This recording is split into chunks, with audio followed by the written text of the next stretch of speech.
আমারে ফতোয়া দিচ্ছে হুজুর পশ্চিম লাগে না গাড়িতে, যেদিকে চলছে আপনি ওইদিকে নামাজ পড়েন। বললাম ফতোয়া দিয়েছি আপনার কাছে, আপনার কাছে জানতে চাইলাম যে কোন দিকে পশ্চিম, আপনি ওইটা বলেন। একজন বললো গাড়ি থামানো যাবে না, আর একজন বলছে যেদিকে ইচ্ছা পড়ে নেন। তো ফতোয়া কি আপনি দেবেন না আমি দেবো? সেদিন আমি কোন জায়গায় যেন যাওয়ার সময় বাসে যাচ্ছিলাম, চট্টগ্রাম না কক্সবাজারে। চিন্তা করলাম ওযু আছে, নামাজ পড়ার জন্য দেখি একটু বললাম ভাই একটু গাড়ি থামান, ফরজ নামাজটা পড়ি নেই। ড্রাইভার আমার বলছে হুজুর গাড়ি থামানোর সময় নেই, খুব সময় কম, আপনি গাড়িতেই নামাজ পড়ি নেন। ঠিক আছে, গাড়ি যখন থামবে না করে সুপারভাইজারকে বললাম পশ্চিম কোন দিকে, কাবা শরীফ কোন দিকে বলে দেন, আমি তো এলাকা চিনি না। আমার বলছে হুজুর গাড়িতে পশ্চিম লাগে না। আমার দেখে চিনে ফেলেছে, আমার চেহারা শয়তান চিনে। আমার ফতোয়া দিচ্ছে হুজুর পশ্চিম লাগে না গাড়িতে, যেদিকে চলছে আপনি ওইদিকে নামাজ পড়েন। বললাম ফতোয়া দিয়েছি আপনার কাছে, আপনার কাছে জানতে চাইলাম যে কোন দিকে পশ্চিম, আপনি ওইটা বলেন। একজন বললো গাড়ি থামানো যাবে না, আর একজন বলছে যেদিকে ইচ্ছা পড়ে নেন। তো ফতোয়া কি আপনি দেবেন না আমি দেবো? কেন আপনি এই কথা বলছেন, ওইগুলো জানান না, বলেন পশ্চিম কোন দিকে। মনে বলছে আমি আজ 7-8 দিন এই রুটে এসেছি, আমি পশ্চিম চিনি না। আসল কথা এটা। আন্দাজে কথা বলা, তর্ক করা মানুষ এখন দিন দিন বাড়ছে না কমছে? ইয়া আইয়ুহাল্লাযীনা আমানু হাল আদুল্লুকুম আলা তিজারাতিন তুনজিকুম মিন আযাবিন আলীম। হে ঈমানদারেরা, এমন একটা ব্যবসার কথা দালালাত করব, ইঙ্গিত দেব, বলে দেব, সন্ধান দেব, যেটা করলে জাহান্নামে যাওয়া লাগবে না। সুবহানাল্লাহ বলতে পারেন না? এরকম একটা লাভজনক ব্যবসা, জাহান্নামে যাওয়া লাগবে না। তুমিনুনা বিল্লাহি ওয়া রাসূলিহি ওয়া তুজাহিদুনা ফি সাবিলিল্লাহ বিআমওয়ালিকুম ওয়া আনফুসিকুম যালিকুম খায়রুল লাকুম ইন কুনতুম তা'লামুন। এই ব্যবসা করতে 3টা মূল ধন লাগবে, পুঁজি লাগবে। এক নম্বর, বিশ্ব নবী মুহাম্মদ রাসূলুল্লাহকে যখন 40 বছর বয়সে জিবরাইল বললেন ইকরা পড়েন, 3 বার তিনি বলেছিলেন মা নবী পারি, আমি পড়তে পারি না।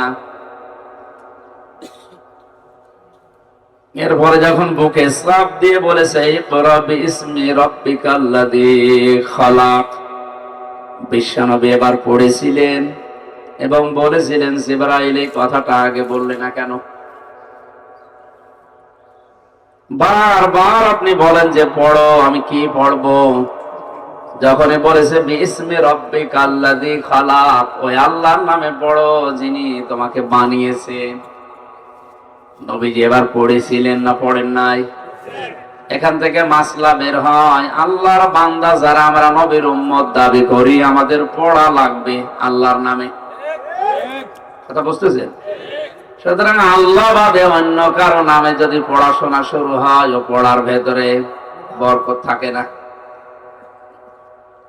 এই জন্য শিক্ষা ব্যবস্থায় যারা আছে আমাদের দায়িত্বে, তাদেরকে আমরা আহ্বান জানাই, 96% মুসলমানের দেশে পড়াশোনা শুরু হবে কার নামে? এটা আমাদের ঈমানের দাবি। নবীজিও নবুয়ত যেদিন পাচ্ছেন ওই দিন সরাসরি পড়েননি, কারণ এতক্ষণ পর্যন্ত তো বলেননি যে বিইসমি রাব্বিকাল্লাযী খালাক, শুধু বলছেন ইকরা। আমি কি পড়বো কি? আল্লাহর নামে পড়তে বললেন, এবার আমি রাজি আছি। মুসলিম আমরা দাবি করছি, নবীজির উম্মত যারা, আমরা পড়তে হলে কার নামে পড়বো? এই মাসলাটা যেন মনে থাকে। আমাদের পরবর্তী প্রজন্ম যারা আসছে, তারাও যেন আল্লাহর নামে পড়ে।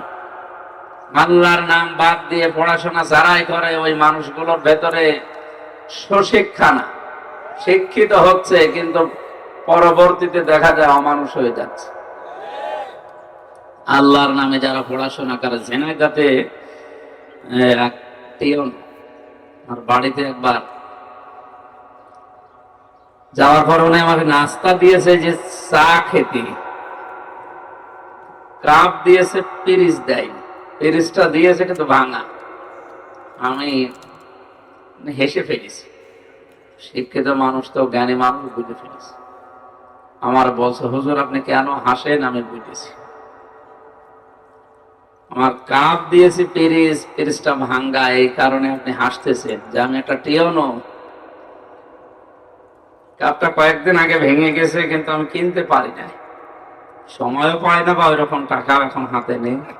অথচ গতকালকে আমি যদি একটা সই করতাম, 5 লক্ষ টাকা আমি পেয়েছি। চিন্তা করলাম এরকম কথা তো বলা বাস্তবতার সাথে মেলে নাই, কি করে কি। পেছনে খবর নিয়ে দেখলাম ছোটবেলায় 3 বছর কোরআনে কারিম পড়েছিল মাদ্রাসায়।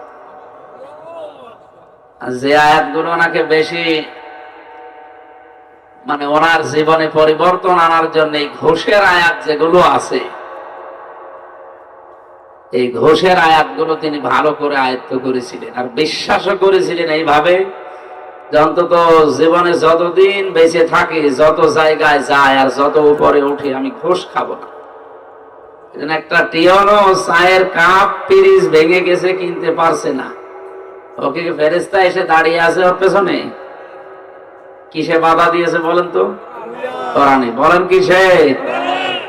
এই জন্য শিক্ষা দেওয়া লাগবে আগামী প্রজন্ম যারা আসছে তাদেরকে কোরআনের শিক্ষা, আর এইটার বাস্তবতার জন্য এই মাদ্রাসা বানিয়েছে। এখানে কোরআন পড়ানো হয় না? খায়রুকুম মান তাআল্লামাল কোরআন ওয়া আল্লামা। পৃথিবীতে শ্রেষ্ঠ মানুষ দেখতে চাও যারা কোরআন পড়ে এবং মানুষকে পড়ায়, এই মানুষগুলো নবীজির দৃষ্টিতে এরা সর্বোত্তম মানুষ। সুতরাং যারা স্টেজে বসে আছে এরা সাধারণ মানুষ না, এরাই পৃথিবীর শ্রেষ্ঠ সন্তান। আল্লাহ এদের সম্মান মর্যাদা যেন আরো বাড়িয়ে দেন। আরো জোরে বলেন আমিন। আমার হাকামা বিহি আদালা, যারা কোরআন দিয়ে বিচার করে এরা ন্যায় বিচার করতে পারে।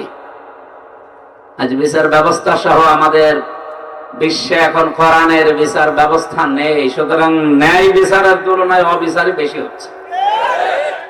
আমান দাআ ইলাইহি হাদা, একালিপ্ত আনাস।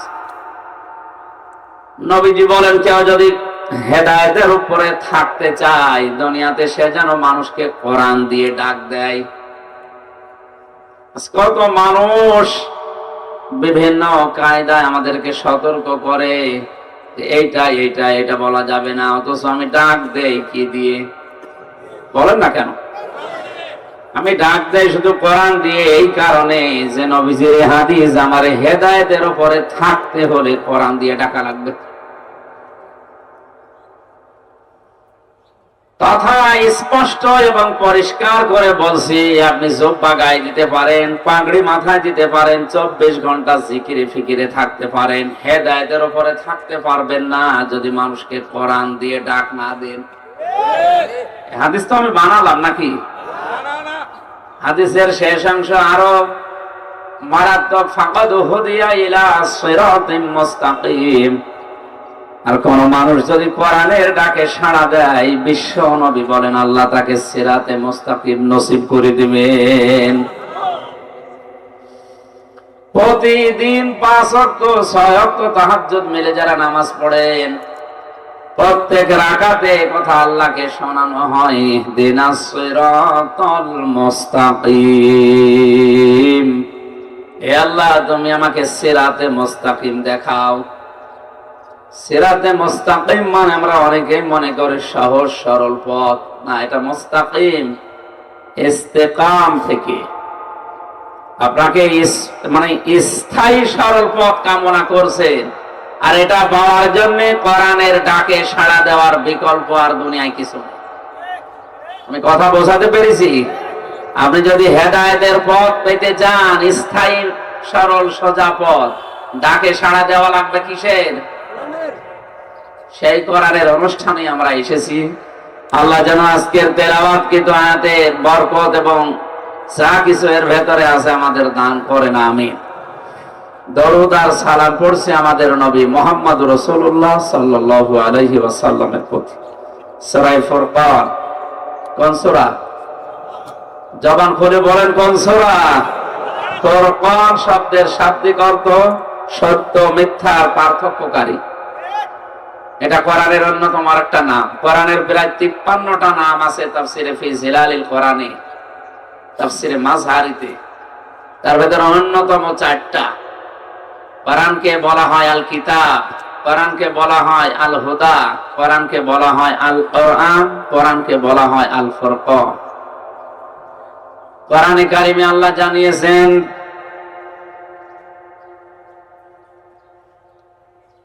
তাবারাকাল্লাযী নাযালাল ফুরকানা আলা আবদিহি লিয়াকুনা লিল আলামিনা নাযীরা। আল্লাহ পাক বলেন তিনি সে বরকতশালী বরকতময়, সব দোষ থেকে আয়াত থেকে মুক্ত ওই আল্লাহ যিনি তার বান্দার প্রতি এই কিতাব এই কোরআন নাযিল করেছেন, এই ফুরকান, যেন তিনি তার বান্দাদেরকে কোরআন দিয়ে সতর্ক করতে পারেন। আজ কোরআনে কারিম দিয়ে সতর্ক করা হয় কম, এই জন্য আমাদের চরিত্র ভালো হতে চায় না। আমার তো যতটুকু ধারণা, বাস্তবতায় আমি যা দেখেছি, বাংলাদেশের তো কোনো জায়গা আমার অলরেডি কোনো থানা বাদ নেই, জেলা তো বাদই দিলাম। 560টার উপরে থানা আছে, 555টা থানায় আমি গেছি। ভারতের 8-9টা রাজ্যে ঘুরে আমার যতটুকু বাস্তবে জ্ঞান হয়েছে, কোরআনে কারিমের কথা বলার মতো মানুষ মাত্র 5 ভাগ। 95 ভাগ অনুষ্ঠানে কোরআন দিয়ে কথা বলা হয়। অথচ কোরআন আল্লাহ দিয়েছে লিয়াকুনা লিল আলামিনা নাযীরা, বিশ্ববাসীকে যেন সতর্ক করা হয়। কি দিয়ে? আমরা মানুষের জীবনী দিয়ে সতর্ক করলে হবে না। কিতাবুন উনজিলা ইলাইকা ফালা ইয়াকুন ফি সাদরিকা হারাজুম মিনহু লিতুনযিরা বিহি ওয়া যিকরা লিল মুমিনিন। আল্লাহ পাক বলেন এই যে কিতাব, এই কোরআনে কারিম আপনাকে আমি খেলা করার জন্য দেইনি, এটা দিয়ে আপনি মানুষকে সতর্ক করবেন। হারাজুন শব্দটা আয়াতের মাঝে আছে, ব্যাখ্যায় আমি পেয়েছি হারাজুনের অর্থ হয় 2টা। কয়টা? 1 নম্বরে কোরআন দিয়ে সতর্ক করতে গিয়ে হে নবী আপনি দেখবেন অনেক মানুষ আছে আপনার বক্তব্য বিবৃতি শোনার পরে না বুঝে বিরোধিতা করবে। এরকম মানুষ এখন দুনিয়ায় আছে। কোরআনে কারীম যেটা বলতে চায় হয়তো না বুঝে আন্দাজে বিরোধিতা করে। বাংলাদেশে এই প্রকার মানুষ এখন নেই, আছে, আরো দিন দিন বাড়ছে, আন্দাজে বিরোধিতা করে।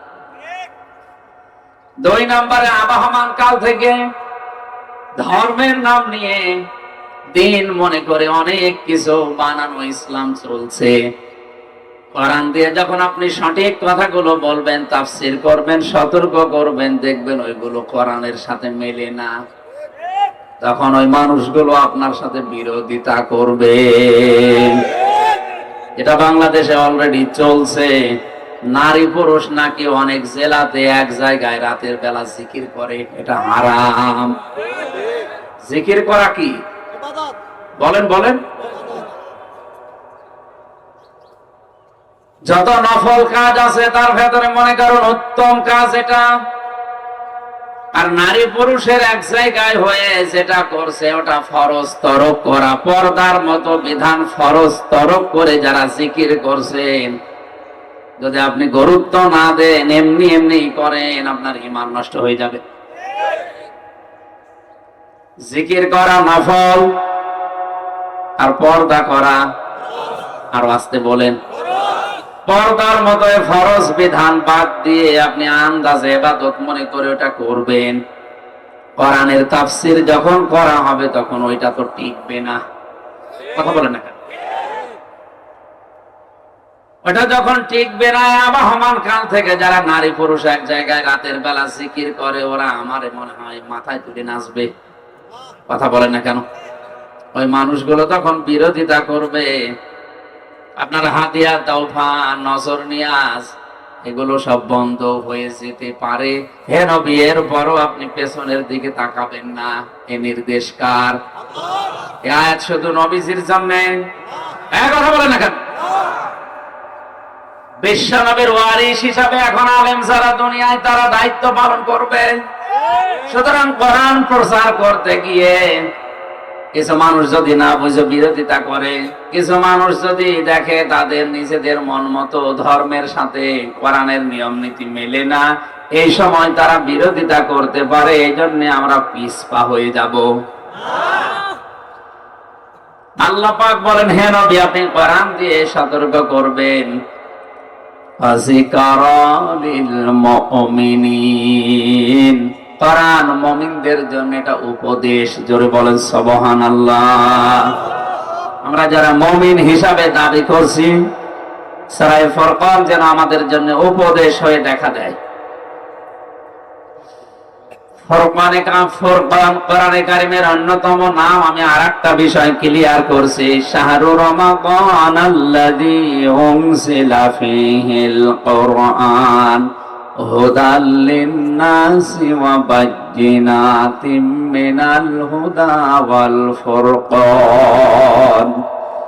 খেয়াল করে শুনবেন, আল্লাহ পাক বলেন, এই কোরআন আমি নাযিল করেছি রমজান মাসে। এর ভেতরে স্পষ্ট দলিল আর প্রমাণ দিয়ে ফুরকান করে কোরআন আমি নাযিল করলাম মানুষের জন্য। কাদের জন্য? হুদাল লিন-নাস, মানুষকে পথ দেখাবে। এ কোন মানুষ? লাম শব্দ ব্যবহার করা হয় আরবি গ্রামার অনুযায়ী 13টা অর্থে। এর অন্যতম অর্থ হচ্ছে লাম ব্যবহার করা হয় জীবিত মানুষদের জন্য। কাদের জন্য? জীবিত মানুষদের। তাহলে কোরআন পথ দেখাবে, হেদায়েতের পথ। জীবিত মানুষকে না মানুষ মরে গেলে? অথচ বিভিন্ন জেলায় আমরা দেখি মানুষ মরে গেলে হাফেজদেরকে নিয়ে এসে লাশের পাশে বসে কোরআন পড়াচ্ছে। আমার মনে হয় যারা সারা জীবন কোরআনে কারীমের বিরোধিতা করেছে, কোরআনের উপরে চলেনি যাদের জীবন, ওই মানুষ মরে গেলে ওর পাশে কোরআন পড়লে ওর আযাব আরো বাড়বে। কারণ আমরা জানি মানুষ মরণের সময় ফেরেশতা আসে না। কথা বলে না কেন? তো ফেরেশতা তো আসবে। আপনি বসে বসে কোরআন পড়ছেন, ওর জীবনে কোনো আয়াত বাস্তবে ছিল না। হাফেজ সাহেব যখন পড়বে, ইউসিকুমুল্লাহু ফি আওলাদিকুম লিয-যাকারি মিসলু হাযযিল উনসায়াইন। আল্লাহ পাক বলেন, দুনিয়ার মানুষ যারা বাবা, তাদেরকে আমি নির্দেশ দিলাম, তোমাদের সম্পদ যখন বন্টন করবা, এক ছেলে যা পাবে 2 মেয়ে তাই পাবে। এই আইনটা কার? এখন আপনি তো ছেলের নামে সব লিখে দিয়েছেন, মেয়েকে ফাঁকি দিয়ে। ফেরেশতা আরো গোতা দিয়ে বলবে, বেটা এই আয়াত তোর জীবনে ছিল। আপনি সওয়াবের জন্য, শান্তির জন্য নিয়ে আসলেন, হাফেজ সাহেব তো আরো আপনার আযাব বাড়িয়ে দেবে।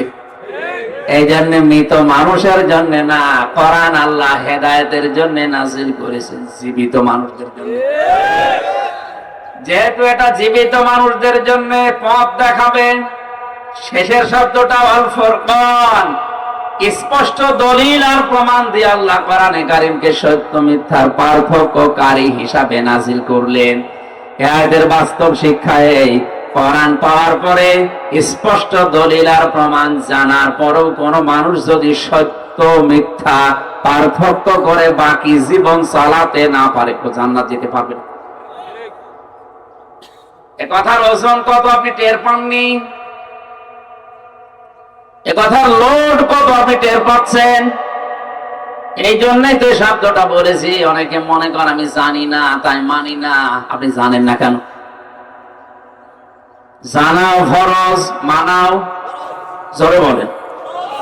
জানে যে তার একটা ফরজ আদায় হয়েছে, মানে না, এজন্য একটা গুনাহ হবে। কিন্তু আপনি জানেনও না, মানেনও না, আপনার ডবল গুনাহ হবে। আপনি জানেন না কেন? এজন্য পৃথিবীর প্রথম ফরজ কোনটা বলেন তো? ইকরা। বলেন কি?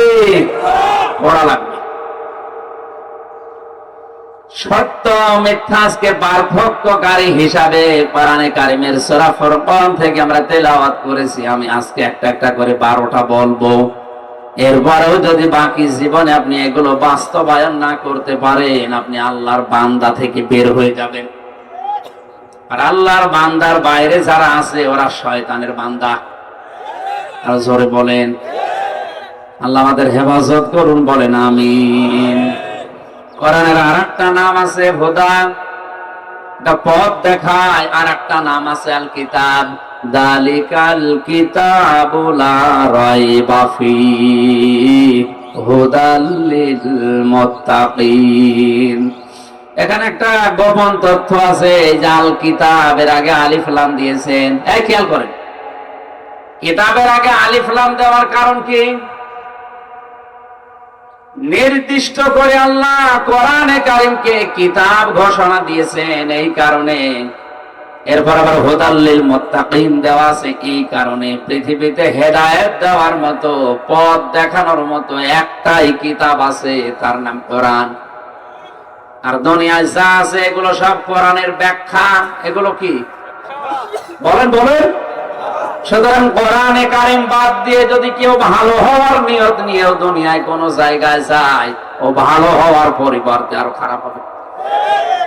হাদিস আছে, এর ব্যাখ্যায় মানিত্তাবাল হুদা বিগাইরিল কোরআন আদাল্লাহুল্লাহ। তিরমিজি শরীফের হাদিস। নবীজি বলেন, কোরআন যেখানে নেই ওই রকম কোন জায়গায় যদি কেউ হেদায়েত পাওয়ার নিয়তেও যায়, আল্লাহ নিজে দায়িত্ব নিয়ে তাকে গোমরা করে দেয়। এখানে হাজারো আলেম যারা বসে আছে, আদাল্লা ইউদিল্লু বাবে ইফআল, এটা নবী যদি দল্লা শব্দ দিতেন তাও তো অর্থ হয়ে যেত, কিন্তু বাংলা অর্থ দাঁড়াতো দল্লা। যদি দিতেন তাহলে আপনি নিজেই নিজেকে গোমরা করে ফেলেছেন, এরকম অর্থ আসত। বাবে ইফআল থেকে আসার কারণে বাংলা অর্থ দাঁড়িয়েছে, আপনি হয়তো ভালো হওয়ার নিয়তে গিয়েছিলেন কিন্তু কোরআন সেখানে ছিল না, এই জন্য আল্লাহ নিজে দায়িত্ব নিয়ে আপনাকে খারাপ বানাবে। কথা বুঝতেছেন? এজন্য বাংলায় হাজারো পীরের দরবারে দেখি যেখানে কোরআন চলে না, কোরআনের নিয়ম নীতি নেই, কোরআনের কর্মসূচি নেই, ওখানেও মানুষ ভালো হওয়ার নিয়তে যায়। তো ফলটা কি দেখি, আগে যা ছিল তার চাইতে আরো খারাপ হয়। যেমন লালনের মাজার কুষ্টিয়ায়, এই কিশোরগঞ্জ, ময়মনসিংহ, রংপুরের এই লাইন থেকে বেশি মানুষ যায়। ওরা তো ভালো মনে করে যায়, মনে করে আল্লাহর ওলি শুয়ে আছে, কিন্তু ওখানে কোরআন নেই, কোরআনের কর্মসূচি নেই, আছে শুধু গাঁজা। আমার যতটুকু পাশেই তো আমার বাড়ি, আমি দেখেছি সারা দেশ করি আপনি যে কয় মন গাঁজা না পাবেন, তার সাথে বেশি গাঁজা পাওয়া যাবে ওখানে। মাজারের সভাপতি আবার ডিসি সাহেব, বাইরের দেশ থেকে কোটি কোটি টাকা আসে। বলেন, একটা কবরের জন্য, একটা মাজারের জন্য যদি 8 থেকে 10 কোটি টাকা বাইরের দেশ থেকে আসে, তাও যারা দিচ্ছে ওরা একটাও মুসলমান না, সব খ্রিস্টান আর ইহুদি। কোরআনে কারীম 1000 বছর আগে জানিয়েছে, ওয়ালান তারদা আনকাল ইয়াহুদ ওয়ালান নাসারা হাত্তা তাত্তাবিআ মিল্লাতাহুম। হে নবী, লাং দিয়েছে ওয়ালান তারদা, কখনো ইহুদি খ্রিস্টানরা আপনার উপরে রাজি হবে না, খুশি থাকবে না, আপনাকে সাহায্য করবে না, যতদিন পর্যন্ত আপনি তাদের ধর্মের অনুসরণ না করবেন। এই আয়াত দিয়ে বোঝা যায় যে সমস্ত দরবারে কোরআন নেই, কোরআনের নিয়ম নীতি চলে না, অবশ্যই ওগুলো পরিচালিত হচ্ছে ইহুদি খ্রিস্টানদের দ্বারা। কারণ ওরা ভালো করে জানে এই হাদিসটা, যে কোরআন যেখানে নেই ওখানে যদি ভালো হওয়ার নিয়তেও যায়, ও খারাপ বানাবে আমির হামজা কে? এই জন্যই তো যাওয়ার পরে দেখে আগে বিড়ি খেত না, এখন বিড়ি খায়। এই কথা বলছে না কেন? আগে দাড়ি কাটতো না, এখন দাড়ি কাটে। একটু বিবেকের দরজায় নাড়া দেয় না, মসজিদে গিয়ে যদি দেখেন একটা ইমাম সাহেব দাড়ি কেটে সফা, মুসল্লি বলবে হুজুর দাড়ি কই? ইমাম যদি বলে বেটা মুসল্লি তোমার তো দাড়ি নেই, মুসল্লি ফতোয়া দেবে হুজুর দাড়ি ছাড়া মুসল্লি হওয়া যায়, ইমাম হওয়া যায় না। এ কথা বলবে কিনা বলবে?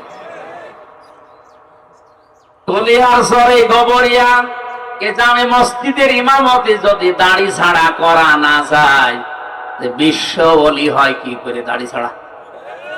এরপরও মানুষ গরু ছাগল নিয়ে যায়। আপনার বিবেকের উপরে কি কুকুরে পোশাক করিস? কুকুরে পোশাক করলেও তো যাওয়ার কথা না। একটা ইমাম সাহেবের কাছে আপনি নামাজ পড়তে চান না, যে ওর দাড়ি নেই এই কারণে, আর ওর দাড়ি নেই, গোপ নেই, একেবারে নম ও বিশ্ব ওলি, আর ওর কাছে আপনি ওলি মনে করে যাচ্ছে।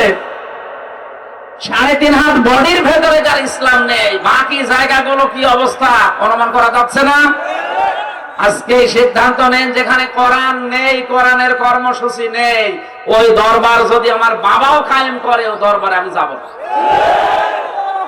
আর ওই রকম দল যদি আমার বাবাও প্রতিষ্ঠা করে, ওই দলে আমি নেই। ওয়াজ তো হয়ে গেছে, আর ওয়াজ করা লাগবে? ওয়াজ হয়ে গেছে। এই ছোট্ট 2টা কথা, কোরআন যেখানে নেই ওখানে আমি যাব না, যদি যাই আমাকে গোমরা বানাবে কে? আরে হেদায়েত দেওয়ার মালিক আল্লাহ, উনি যদি আপনারে গোমরা বানিয়ে দেয়, তা আপনারা হেদায়েত দেবে কোন বাবাই বলে? এই জন্য এই ময়দানে যারা এসেছেন, এই হক কথাটা বলা লাগবে, নয়তো আমি আবার কিয়ামতে ধরা খাবো। যে যেখানে কোরআন নেই, যেই দলে কোরআন নেই, যেই দরবারে কোরআন নেই, ওটা যদি আমার বাবাও প্রতিষ্ঠা করে, আমি ওখানে যাব না। গেলে আমাকে গোমরা বানাবে আল্লাহ, আর গোমরা হলে যাওয়া লাগবে কোথায়? এবার আপনি কোথায় যাবেন? সূরা ফুরকানের 63 নম্বর আয়াতটা আমরা পড়েছি। কোরআনে কারিমে আল্লাহ ঘোষণা দিচ্ছেন, ওয়া ইবাদুর রহমানিল্লাযীনা ইয়ামশুনা আলাল আরদি হাওনা ওয়া ইযা খাতাবাহুমুল জাহিলুনা ক্বালু সালামা। কিয়ামতের ওই কঠিন ময়দানে আল্লাহ শুধু তার বান্দাদেরকে ডাক দিয়ে দিয়ে জান্নাতে প্রবেশ করাবেন। কাদেরকে? ফাদখুলি ফি ইবাদি ওয়াদখুলি জান্নাতি।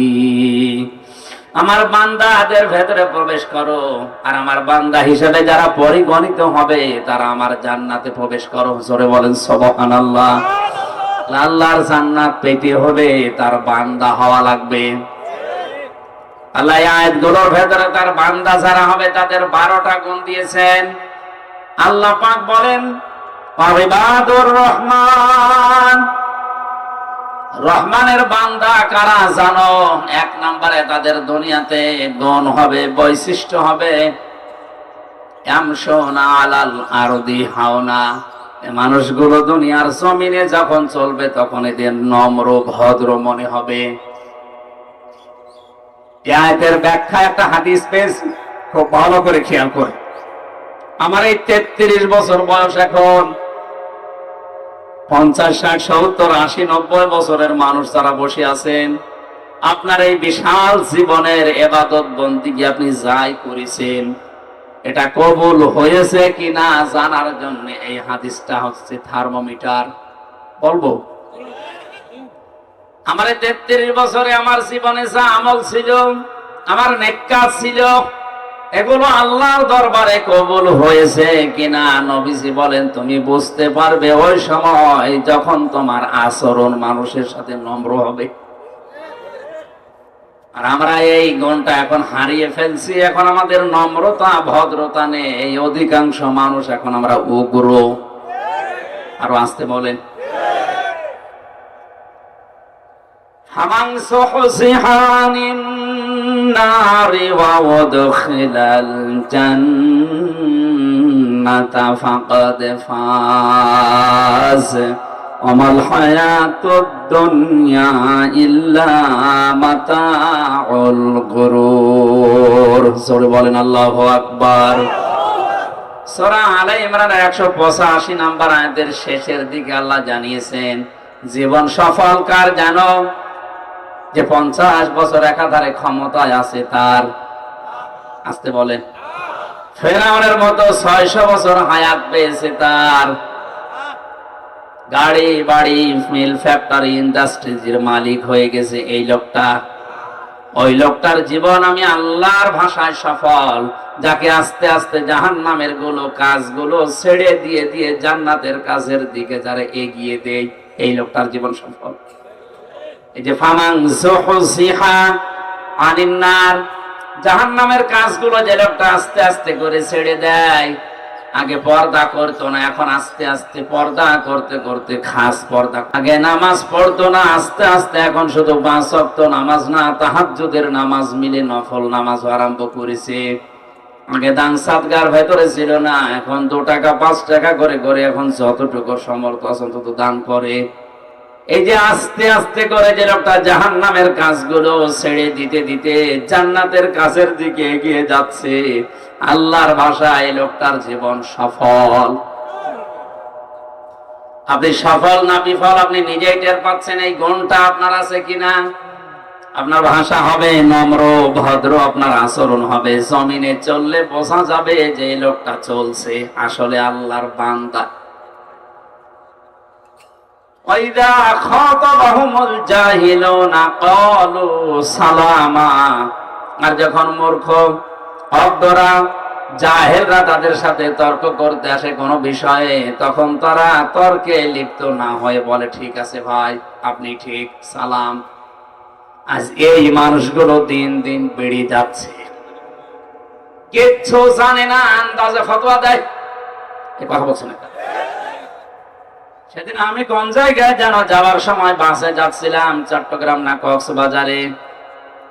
চিন্তা করলাম ওযু আছে, নামাজ পড়ার জন্য দেখি একটু বললাম ভাই একটু গাড়ি থামান, ফরজ নামাজটা পড়ি নেই। ড্রাইভার আমার বলছে হুজুর গাড়ি থামানোর সময় নেই, খুব সময় কম, আপনি গাড়িতেই নামাজ পড়ি নেন। ঠিক আছে, গাড়ি যখন থামবে না করে সুপারভাইজারকে বললাম পশ্চিম কোন দিকে, কাবা শরীফ কোন দিকে বলে দেন, আমি তো এলাকা চিনি না। আমার বলছে হুজুর গাড়িতে পশ্চিম লাগে না। আমার দেখে চিনে ফেলেছে, আমার চেহারা শয়তান চিনে। আমার ফতোয়া দিচ্ছে হুজুর পশ্চিম লাগে না, গাড়িতে যেদিকে চলছে আপনি ওইদিকে নামাজ পড়েন। বললাম ফতোয়া দিয়েছি আপনার কাছে, আপনার কাছে জানতে চাইলাম যে কোন দিকে পশ্চিম, আপনি ওইটা বলেন। একজন বললো গাড়ি থামানো যাবে না, আর একজন বলছে যেদিকে ইচ্ছা পড়ে নেন। তো ফতোয়া কি আপনি দেবেন না আমি দেব? কেন আপনি এই কথা বলছেন? ওইগুলো জানান না, বলেন পশ্চিম কোন দিকে। মনে বলছে আমি আজ 7-8 দিন এই রুটে এসেছি, আমি পশ্চিম চিনি না। আসল কথা এটা। আন্দাজে কথা বলা, তর্ক করা মানুষ এখন দিন দিন বাড়ছে না কমছে? আমরা রহমানের বান্দা যারা দাবি করব, এরকম মানুষ পেলে বিতর্ক না করে ঝগড়ায় লিপ্ত না হয়ে বলতে হবে ঠিক আছে ভাই পারলাম না, সালাম। আল্লাহ পাক বলেন হে নবী আমার বান্দা যারা রহমানের বান্দা যারা দাবি করবে, এদের 3 নাম্বার গুণ আপনি জানেন। এদের 3 নাম্বার গুণ আল্লাযীনা ইয়াবিতুনা লিরাব্বিহিম সুজদান ওয়া কিয়ামা। এই মানুষগুলো রাতে সারা রাত ঘুমিয়ে থাকবে না, রাতের বেলা হয় কিয়ামে নাই, সেজদায় কাটাবে আমি আল্লাহর জন্য। আচ্ছা এই আমলটা আমরা রহমানের বান্দা যারা দাবি করছি দিন দিন হারিয়ে ফেলেছে, আরো নষ্ট হয়ে যাচ্ছে মোবাইল আর ল্যাপটপের কারণে। মোবাইল ল্যাপটপ টিভি দেখতে দেখতে রাত 12টা 1টা 2টা বেজে যায়, তো তাহাজ্জুদের নামাজ আর সেজদা আর এই দাঁড়িয়ে কিয়াম করবে কখন? অথচ রহমানের বান্দার গুণ এটা, আমরা কিন্তু এটা হারিয়ে ফেলছি। দুনিয়ায় যত নবী যত বুজুর্গ আমরা দেখেছি জীবনী পড়ে, কারো জীবনে রাতের বেলা তাহাজ্জুদের নামাজ সেজদা বাদ দিয়েছিল না। আমরা এই অভ্যাসটা তৈরি করি জেলখানায় থেকে 3 বছরে অন্তত ফিরেছিলাম, যেহেতু এইটা চালু হয়ে গেছে। আল্লাহ যেন মরণ পর্যন্ত এটা ধরে রাখার তৌফিক দেন, বলেন আমিন। রাতের সেজদায়, বিশেষ করে তাহাজ্জুদে যদি কেউ কেঁদে কেঁদে সেজদায় কিছু চাইতে পারে, একটা অজানা আনন্দ, একটা অজানা সুখ আপনাকে আল্লাহ দান করবে, যেটা দুনিয়ার কোন জায়গায় যে আপনি পাবেন না। আপনি একটু ফেরি হয়ে কাজটা করেই দেখেন, রাত 10টা 11টায় ঘুমিয়ে যান, গভীর রাজনীতি বিশেষ করে 3টা 3:30 4টার দিকে উঠে কিছু না পারলেও 2-4 রাকাত নামাজ আদায় করে তাহাজ্জুদের নামাজের সেজদায় লম্বা সময় দিয়ে যদি কেউ কান্নাকাটি করে জীবনের পেছনের অপরাধগুলো স্মরণ করতে পারে, ওই সময় মহান আল্লাহ এমন একটা অনির্বচন সুখ তাকে দান করবে, দুনিয়ায় স্ত্রী ব্যবহার করেও মানুষ ওই সুখ পাবে না। একটু আমল করার চেষ্টা করি। ফাইদা ফারাগাতা ফানসাব ওয়া ইলা রাব্বিকা ফারাগাব। আল্লাহ পাক বলেন, হে নবী, আপনার ব্যস্ততাই কাটে না, অন্তত যখন অবসর পাবেন তখন আমি আল্লাহর জন্য এই সময়টুকু ব্যয় করবেন। আল্লাহ রহমানের বান্দা হিসাবে দাবি করার জন্য ঘন্টা যেন আমাদের দান করেন, বলেন আমিন। والذين إذا أنفقوا لم يسرفوا والذين يقولون ربنا اصرف عنا عذاب جهنم إن عذابها كان غراما। রহমানের বান্দাদের 4 নাম্বার গুণ এই মানুষগুলো, আর যাই করুক না কেন অন্তত তারা আল্লাহর কাছে বলবে, আল্লাহ তুমি জাহান্নামে দিও না। এটা যে কত বড় ভয়ঙ্কর জায়গা। বিশ্বনবী মসজিদে নববীতে বসে আছেন, হঠাৎ করে লাফিয়ে উঠলেন। সাহাবীরা বলে, হুজুর আপনি লাফিয়ে উঠলেন? নবীজি বলেন, 70 বছর আগে জাহান্নামের মুখের উপর থেকে একটা পাথর ফেরেশতারা নিক্ষেপ করেছিল। এই 70 বছর পরে এখন জাহান্নামের তলদেশ স্পর্শ করেছে। কিশোরগঞ্জবাসী, আপনার বিবেক এখনো নাড়া দেয় না, একটা পাথর 5তলা বিল্ডিং এর উপর থেকে যদি কেউ 5 কেজি তোলা আর 5 কেজি পাথর ফেলে দেয়, কোনটা আগে পড়বে? আরো জোরে বলেন। পাথরের কথা নবীজি বলেছেন এই কারণে, কারণ এটা ওজন আছে, ভার আছে, তাড়াতাড়ি পড়বে। তার তুলনায় মানুষ তো অনেক হালকা। একটা পাথর যদি পড়তে 70 বছর লাগে, আমির হামজারে যদি আল্লাহ ফেলে দেয় কত বছর লাগবে? 5 ওয়াক্ত নামাজের পরে আমরা দেখি মানুষ এই দোয়াটাই করে, অথচ বোঝে না। রব্বানা আতিনা ফিদ দুনিয়া হাসানাতা ওয়া ফিল আখিরাতি হাসানা ওয়া কিনা আযাবান নার। আল্লাহ তাআলা দুনিয়ায় কল্যাণ দাও, আখিরাতে মুক্তি দিও, আর মেহেরবানি করে সবাইকে তুমি জাহান্নামের আগুন থেকে বাঁচাও। কোন জায়গা? আরো জোরে বলেন। এখানে রব্বানা আতিনা ফিদ দুনিয়া হাসানা এই শব্দের ভেতরে আমি 10টা বিষয় পেয়েছি। তাফসিরে হাক্কানি মুফাসসির লিখেছেন, দুনিয়ার হাসানা যদি কেউ পেতে চায়, এখানে যারা কাবা শরীফ তাওয়াফ করেছে, রুকনে আমিনি থেকে হজরে আসওয়াদ, এই যে পাথরের এই জায়গাটুকু, এখানে পার হওয়ার সময় দুনিয়ায় যত মানুষ হজ করতে যায়, ওমরা করতে যায়, লক্ষ লক্ষ মানুষ এই আয়াতটা পড়ে, আল্লাহ দুনিয়ায় হাসানা দাও। কি দাও? হ্যাঁ, দুনিয়ার হাসানা তাফসিরে আছে 10টা। কয়টা?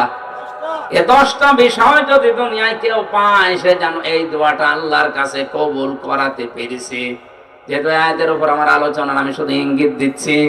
2 নাম্বার, আফিল আখিরাতি হাসানা, আল্লাহ তুমি আখিরাতের হাসানা দিও। আখিরাতের হাসানা ওই লোকটা পেয়েছে যে আল্লাহর পক্ষ থেকে 5টা জিনিস পাবে। কয়টা? অকিনা আযাবান নার, জাহান্নাম থেকে আমাকে বাঁচাও। কোরআনে কারীম জানিয়েছে, কেউ জাহান্নাম থেকে বাঁচতে চাইলে শুধু এই দোয়া করে শেষ না, তারে দুনিয়ায় একটা কাজ করা লাগবে। তাহলে জাহান্নামের আযাব থেকে, আগুন থেকে বাঁচার কাজ কয়টা? আসতে বলেন। আয়াতের তাফসীর আল্লাহ নিজে করেছেন সূরা সফের ভেতরে, খেয়াল করে শুনবেন। ইয়া আইয়ুহাল্লাযীনা আমানু হাল আদুল্লুকুম আলা তিজারাতিন তুনজিকুম মিন আযাবিন আলীম। হে ইমানদারেরা, এমন একটা ব্যবসার কথা দালালাত করব, ইঙ্গিত দেব, বলে দেব, সন্ধান দেব, যেটা করলে জাহান্নামে যাওয়া লাগবে না। সুবহানাল্লাহ বলতে পারেন না? এরকম একটা লাভজনক ব্যবসা, জাহান্নামে যাওয়া লাগবে না। তুমিনুনা বিল্লাহি ওয়া রাসূলিহি ওয়া তুজাহিদুনা ফি সাবিলিল্লাহ বিআমওয়ালিকুম ওয়া আনফুসিকুম যালিকুম খায়রুল লাকুম ইন কুনতুম তা'লামুন। এই ব্যবসা করতে তিনটা মূলধন লাগবে, পুঁজি লাগবে। এক নম্বরে আল্লাহর প্রতি বিশ্বাস লাগবে। সুতরাং এই দুনিয়ায় 750 কোটির উপরে মানুষ, মাত্র 175 কোটি আমরা আল্লাহকে বিশ্বাস করি। এই ব্যবসা করতে হলে শুধু আমরাই পারবো, বাকিগুলো সব মাইনাস। কথা বলেন না কেন? জাহান্নাম থেকে বাঁচার উপায় কয়টা? একটা। বলেন। এই একটা উপায়, এই ব্যবসাটা করতে গিয়ে তিনটা মূলধন লাগে। দেখেন তো কার কার ভেতরে এই মূলধন গুলো আছে, কার হাতে? এক নম্বরে আল্লাহর প্রতি বিশ্বাস, রাসূলের প্রতি বিশ্বাস। আর এই দুইটা বিশ্বাসকে সামনে রেখে তাদের যে বিধানগুলো আছে ওগুলো ব্যক্তি, পরিবার, সমাজ, রাষ্ট্রে কায়েম করার জন্য জান আর মাল দিয়ে তারা জিহাদ করবে।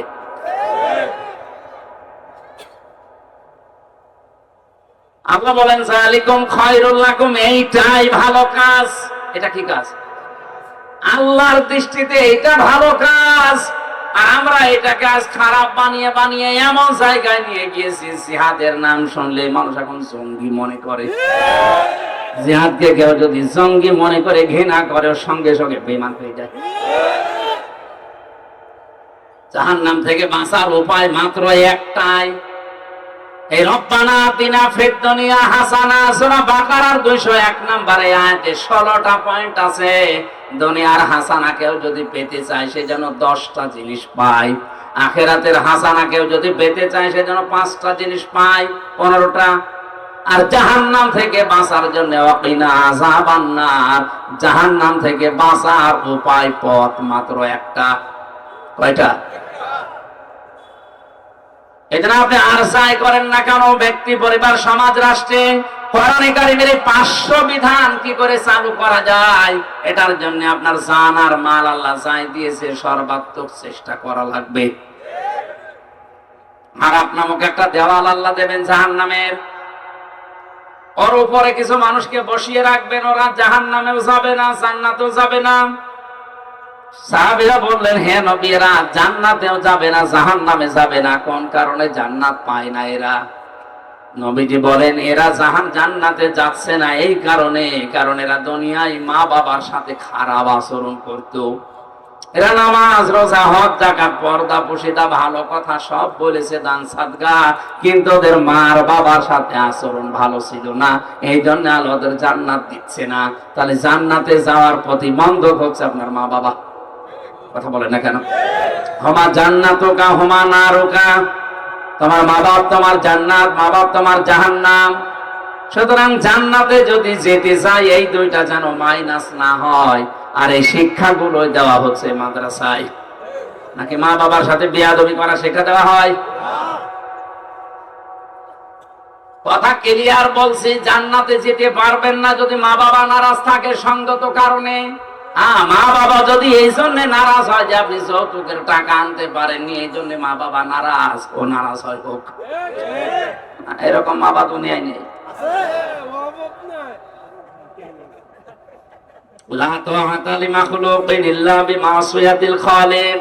আল্লাহ রাসূলের বিরুদ্ধতা করে দুনিয়ার কারো অনুসরণ করা, আসতে বলেন।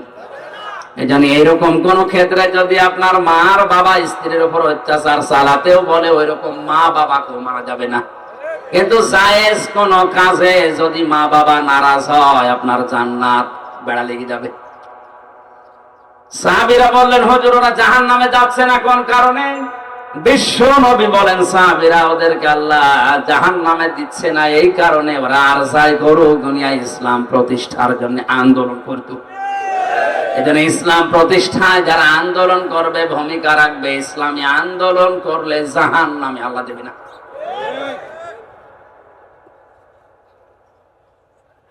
জাহান্নামের যে বর্ণনাটা বললাম, এখান থেকে মুক্ত হওয়ার জন্য মানুষ চেষ্টা করে, আল্লাহর কাছে বলবে রব্বানা সিরিফ আন্না আযাবা জাহান্নাম ইন্না আযাবাহা কানা গারামা।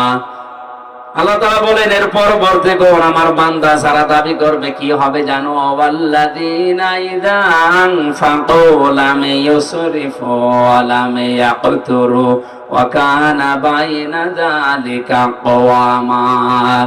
ওরা দান করতে করতে একেবারে ফকির হয়ে যাবে না, আবার কৃপণতা করবে না, মধ্যম পন্থায় থাকবে। এই গুণটা আল্লাহ আমাদেরকে দান করেন, বলেন আমিন। এখন যে তিনটা পাপের কথা বলা হবে, পাপ তিনটা, একটা পাপের জন্য শাস্তি হবে ডবল। এ পাপ যদি কারো জীবনে থাকে এখনই আপনি তাওবা করে ফিরে আসবেন। পাপ কয়টা? একটা। পাপ তিনটা, কিন্তু এক একটা পাপের জন্য শাস্তি হবে ডবল। দুনিয়ায় যে কোন অপরাধ কেউ করুক না কেন, ওর শাস্তি একটার বদলে একটা। কিন্তু এখন যে তিনটা বলবো, এই তিনটা পাপের জন্য এক একটা পাপের শাস্তি আর জোরে والذين لا يدعون مع الله إلها آخر। এ দুনিয়ায় যারা আল্লাহ বাদে অন্য কাউকে ডাকবে ওদের শাস্তি ডবল। আর যারা বিভিন্ন মাজারে, বিভিন্ন পীরের দরবারে, খানকায় গিয়ে আল্লাহর পরিবর্তে অন্য কাউকে ডাকছেন, আপনাদের ব্রাহ্মণবাড়িয়া, কুমিল্লা এই লাইনে এগুলো বেশি হয়। আল্লাহকে ডাকার সাথে সাথে ইয়ালি বাবা, শাহ আলী বাবা, এই কথা বলছেন না কেন? এটা হারাম। এই কাজের জন্য আপনার শাস্তি ডবল হবে। আল্লাহ বাদে অন্য কাউকে ডাকা জায়েজ নেই। এমনকি ইয়া রাসূলুল্লাহ, ইয়া রাসূলুল্লাহ এই জিকিরও হারাম। দুনিয়ায় শুধু জিকির করা, ডাকা জায়েজ আছে কাকে? আরো জোরে কাকে? এখানে ইয়া রাসূলুল্লাহ, ইয়া রাসূলুল্লাহ জিকির করা জায়েজ নেই, সেখানে ইয়া আলী বাবা, শাহ আলী বাবা জিকির করে আর আপনি ওখানে যান, আপনার শাস্তি ডবল হবে। দুই নম্বরে ওয়ালা ইয়াকতুলুনা নাফসাল্লাতী হারামাল্লাহু ইল্লা বিল হক। যারা মানুষকে অন্যায়ভাবে হত্যা করে, আজ হয়তো আপনি নিজে অন্যায়ভাবে কাউকে হত্যা করছেন না, কিন্তু এমন একটা পরিবেশ তৈরি করে দিচ্ছেন, এমন একটা ক্ষেত্র তৈরি করে দিচ্ছেন, আপনার কারণে মানুষ মরতে বাধ্য হয়। আমি নাম নাই নিলাম। ওয়ালা ইয়াজনুন। তিন নম্বরে যারা জিনা করে, এই জানা শুধু লজ্জা স্থানের জেনা না, হাতের জেনা আছে, মুখের জেনা আছে, চোখের জেনা আছে। এই কথা বলছেন, মোবাইল, ল্যাপটপ, টিভির মাধ্যমে এই জেনাগুলো আজ বেশি হচ্ছে। নবীজি বলেন এমন সময় কি আমাদের আগে আসবে যখন বাপ আর মেয়ে মিলে বসে বসে জেনা করবে, জেনা করা দেখবে। সেটা এখন মোবাইলে চলছে না, টিভিতে এটা চলছে না। এই তিনটা পাপের শাস্তি, এক একটা পাপের কয়টা? রহমানের বান্দা যারা দাবি করছে এগুলো থেকে আমাদের ফিরে আসার জন্য আল্লাহ আহ্বান জানাচ্ছেন, ইউদাআফ লাহুল আযাবু ইয়াউমাল কিয়ামাতি ওয়া ইয়াখলুদ ফীহি মুহানা। ডবল শাস্তি এবং ঘৃণিত নিকৃষ্ট অবস্থায় আল্লাহ আপনাদের ওই মানুষগুলোকে একেবারে চিরতরে জাহান্নামে রাখার ব্যবস্থা করবে। তাদের জন্য নয়, ইল্লা মান তাবা ওয়া আমানা ওয়া আমিলা আমালান সলিহান। যে মানুষগুলো নিজের জীবনের ভুল বুঝতে পেরে তাওবা করে ফিরে আসবে আর সাথে সাথে ভালো ভালো কাজ করা আরম্ভ করবে, ফাউলাইকা ইউবাদদিলুল্লাহু সাইয়্যাতিহিম হাসানাত। ওদের জীবনের অপরাধগুলো আল্লাহ শুধু মাফ করবে না, ওই ফাঁকা জায়গা নেকি দিয়ে পাল্টিয়ে দেবে। আমাদের সুযোগ আছে এখনো। যে কয়টা গোনার কথাই বললাম, এগুলো যদি কারো জীবনে থাকে, যারা উগ্রতা, নম্রতা না নিয়ে উগ্র হয়, এখান থেকে ফিরে আসা লাগবে। জাহেলদের সাথে, মূর্খ অজ্ঞদের সাথে যদি ঝগড়া হয়, কোনো কিছু হয়, চুপ করে চলে আসবে, তর্ক করার দরকার নেই। রাতের বেলার এই আমলটা বাড়াবেন। 5 ওয়াক্ত নামাজ মাস্ট বি তো পড়াই লাগবে। যতটুকু পারা যায় তাহাজ্জুদ নফল নামাজ দিয়ে জান্নাতের দিকে এগিয়ে যাওয়া লাগবে। জাহান্নাম থেকে মুক্ত হওয়ার জন্য আল্লাহর কাছে বারবার আহ্বান জানাতে হবে। কম হোক বেশি হোক খরচ করা লাগবে আল্লাহর জন্য, মানবতার জন্য। আর এই 3টা অপরাধ থেকে যেন নিজেকে মুক্ত রাখা যায়, আল্লাহ আমাদেরকে তৌফিক দিন, আমিন। এখন 1:15 বাজে। আপনারা স্বামী স্ত্রীর দাম্পত্য কলহ যেটা চলছে, আমি তো জেলখানায় 3 বছর দেখেছি। 100 জনের 70 জন ওখানে বউ মারা আসামি। হয় বউ মেরে ফেলেছে অথবা আধমারা করেছে, এরকম পরিচয় নেই। এই মানুষগুলো জেলে বেশি। ওই বইটা সাথে করে নিয়ে নারীদের একটা পুরুষের একটা সমস্যা এবং সমাধান লেখা আছে, ওইটা নিয়ে মেয়েদেরকে দেবেন আর মেয়েরা নিয়ে পুরুষদেরকে দেবেন। পড়াশোনা শেষ করবেন, আশা করছি উপকার হবে। আল্লাহুম্মা আমিন। ربنا آتنا في الدنيا حسنة وفي الآخرة حسنة وقنا عذاب النار وادخلنا الجنة مع الأبرار يا عزيز يا غفار يا رب العالمين। সারা জীবন অপরাধ করে জীবনটা নষ্ট করে ফেলেছি। হাত উঠায় কথা বলবো ভয় করে, লজ্জা করে। আমাদের অপরাধের দিকে তুমি তাকিও না, তোমার রহমান নামের দিকে, গাফফার নামের দিকে তাকাও। জিন্দেগীর গুনাহগুলো মাফ করে দাও। তোমার সাত্তার নামে ওসিলায় আমাদের অপরাধগুলো তুমি গোপন করে দাও। আল্লাহ তাআলা মাহফিলের আয়োজন করার জন্য যারা শ্রম দিয়েছে, মাদ্রাসার অধ্যক্ষ উপাধ্যক্ষ সহ যত মানুষ চেষ্টা করেছে এলাকায়, সবাইকে তুমি কোরআনের হেদায়েত নসিব করে দাও। দোয়া চেয়েছে মরহুম সাবেক অধ্যক্ষ মাওলানা কাফির উদ্দিন, মাওলানা আলী হোসাইন সাহেব,